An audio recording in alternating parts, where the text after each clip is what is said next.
Kaip pjaustyti papriką.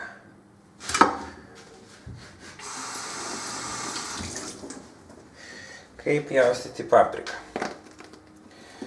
Labai paprastai. Pjauni ties žaliu šituo.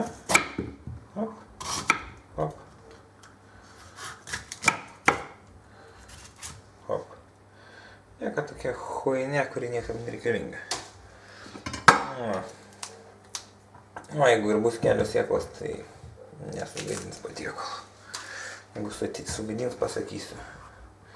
Na,